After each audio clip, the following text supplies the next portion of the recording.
are leaving the south of Thailand. We're leaving the island life behind. We are leaving Koh Samui and heading north over the course of what will probably be a very long 2-day journey. The first part of this takes us from Koh Samui through to Donsak, which is on the Thai mainland, and then from there, let's see what happens.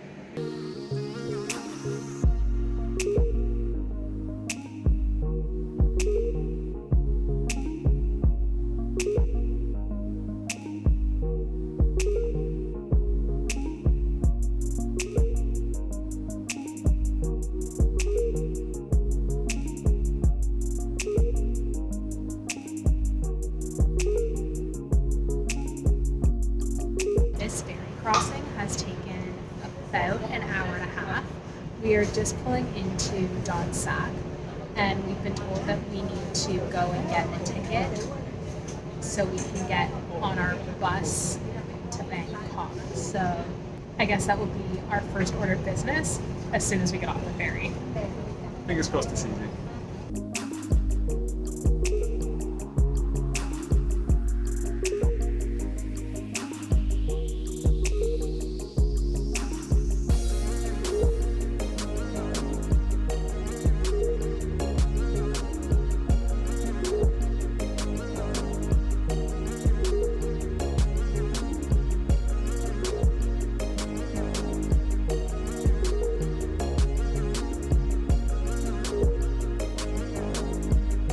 We were hoping that this would be a bit simpler than it's turned out to be, but from the ferry we then got put onto a big bus that then took us to what we thought would be the bus station, but then that got us onto a minibus, which then has now taken us to the bus stations. So we are now at Surat Thani bus terminal.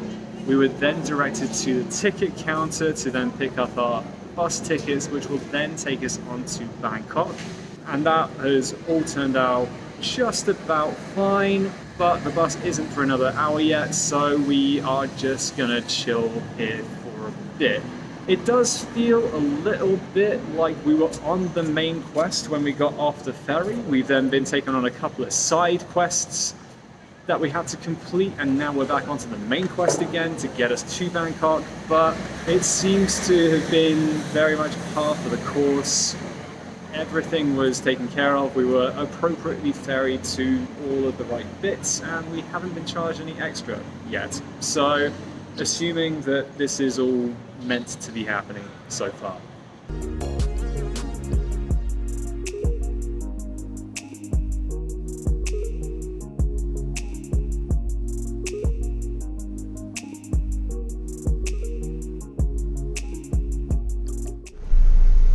Unbeknownst to us, we were actually put onto a VIP bus, which is an upgrade from the last overnight bus that we took here.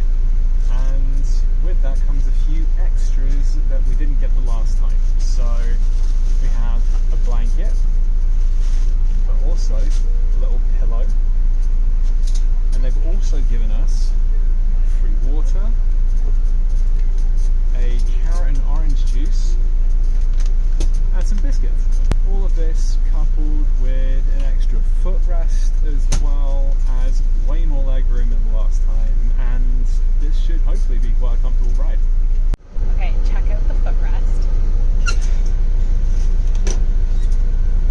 And now, watch how far back this goes. I feel like this might be the one bus that we actually get a decent night's sleep on. It may be worth the extra $12 in the future. For this trip, we actually didn't have an option. This was just kind of what we were given. We didn't know. Whereas when we went from Bangkok to Koh Tao, we had an option and we didn't choose VIP, but maybe given all the extras, it would be worth it.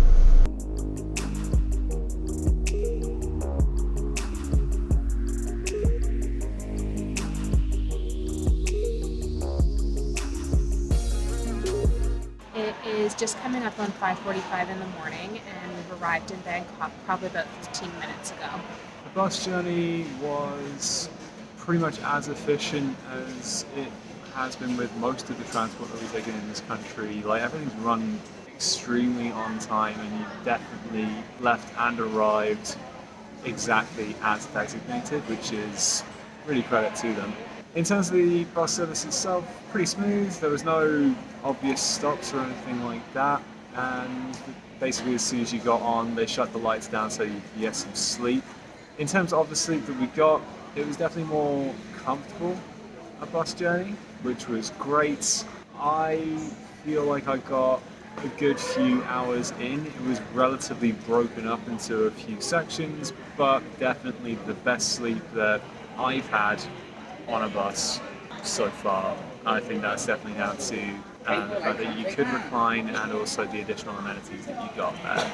So after a 10.5-hour overnight bus, we do still have another, I think, 9-hour bus going forward to get to our final destination. Obviously, we're transferring here in Bangkok, and this station is an absolute maze. There's very little English signage, so it actually made finding where we have to check in at the counter to get our official ticket a little bit difficult, but I'd actually say that surprisingly we did it quite quickly considering how big this place is and how little direction there is on the signs. So yeah, the good news is the ground staff around here, they just want to make sure that you get to the service you want to. So, like, basically, if you go up to any of them and you ask them whereabouts something is, then they are going to just point it out to you, which is pretty nice of them. So, that's helped. We've got 2 hours to kill before we can get on the bus. exactly. So, we are going to try and find some food and also just make sure that we're at the right place for our platform.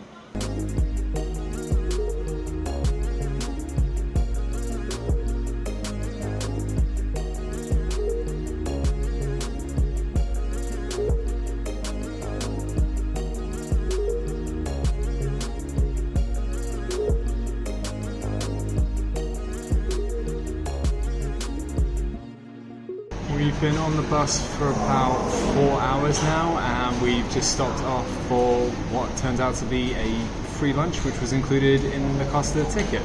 You just rock up to this buffet stand, you just point to whatever 2 dishes you want alongside some rice, and then that's you. So I think I've got some sausage and some chicken, which will all go down, I assume, quite nicely.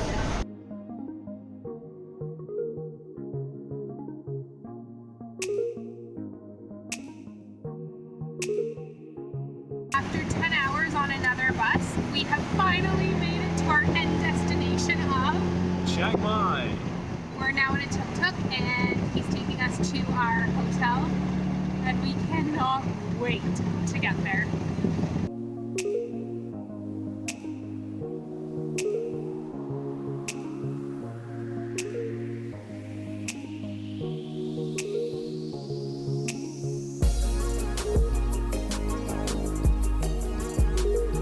After just over 30 hours of traveling, we are finally at our accommodation in Chiang Mai. We thought it would never end, but it has now. So we are going to celebrate by sleeping. But we'll pick this up tomorrow. Until next time, take care. And keep smiling.